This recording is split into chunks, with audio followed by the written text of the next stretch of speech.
यूनुस, आज मैंने एक चीज़ देखी कि बड़ी कंट्रोवर्सी शुरू हो गई थी। कॉलिन मनरो जब बैटिंग कर रहे थे, शायद आपकी नज़र से गुजरी हो, इफ्तिखार अहमद बॉलिंग कर रहे थे, तो वो कह रहे थे ये जो है ना तुम चक कर रहे हो।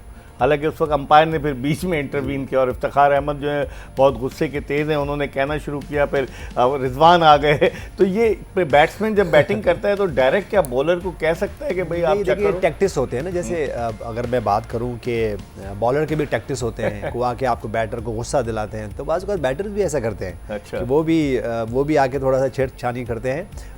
ग्रेट जावेद मियांदाद की बात करूं तो वो तो इसी तरह वो फोकस को जो है ना आपकी आउट करते हैं, अपसेट करते हैं आपको, और एग्जैक्टली यही किया। बॉलर बैटर नॉर्मली वो अलाउ नहीं होते कि इस तरह कर दें। हाँ, लेकिन उनको मना भी नहीं है कि वो लाइटर मूड में जो है वो कर सकते हैं। लेकिन देखिए बात दरअसल में है कि अगर हम इस्लामाबाद की टीम की बात कर लें और उसके बाद मुल्तान सुल्तान की टीम की बात कर लें, तो देखिए ये वन डायमेंशन टीम आपको नहीं बनना, एक स्टाइल का प्लेयर नहीं बनना। मैंने आप ये देखा है कि बाज़-औक़ात आप जब एक एज ए बैटर या एज ए बॉलर आप फ्लेक्सिबल नहीं होते हो अपने आप से भी, अपनी टीम से भी, तो उसका नुकसान होता है। और इस वक्त अगर हम इस्लामाबाद यूनाइटेड की टीम की बात करें तो उनका हेड कोच कौन है? माइक हैसन, न्यूजीलैंड का।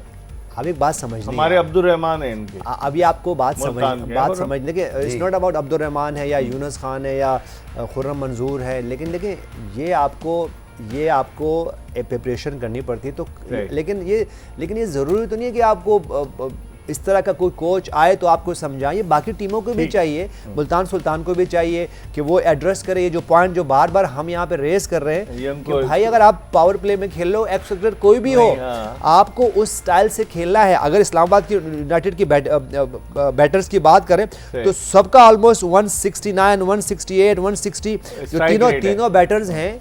आप ये देखें ना, सफदरा फरहान आउट हो गए 13 बॉल पे, लेकिन उन्होंने 23 रन किए हुए 160। तो ये वो इंटेंशंस हैं जो कि आपने उस फेज के हिसाब से खेलना है। वही वाली बात है, जहां पे आपको तेज खेलना है तो वहां सिंगल डबल हो रहे हैं, और जब उस्मान खान नीचे आते हैं उनके कितना स्किलफुल वो बैटर है कि पिछले मैच में भी वो आया तो बड़ी मुश्किलात से उसने अपने 40-50 रन किए, और इसलिए वो परेशान था ना। और आज भी वो इसीलिए परेशान था कि जब वो आया तो उसके 6-7 बॉलों पे 1-2 रन ही थे, लेकिन लकीली वो कैच ड्रॉप हुआ और फिर उसने रन्स किए। तो मेरे ख्याल से देखें इसको एड्रेस करना, और ये जो शफलिंग है प्रॉपर शफलिंग करनी है। इस पर हम मजीद बात करेंगे। यूनुस कोच की बात कर रहे थे, आज खबरें चल रही थी कि आकिब जावेद तो चले गए, यूनुस खान का नाम भी आ रहा था, सकलैन मुश्ताक का भी आ रहा था। इससे ब्रेक के बाद वापस आएंगे तो पूछेंगे कि कहीं ये हमें छोड़कर तो नहीं चले जाएंगे। इस पर हम मज़ीद बात करेंगे, ये मैं लाइटर मोड में कह रहा हूँ, लेकिन इंशाल्लाह ताला ब्रेक के बाद इस पर डिस्कस करेंगे। कहीं जाएगा नहीं, ये बताते हुए कि क्लियर मैन प्रेजेंट जोश जगा दे,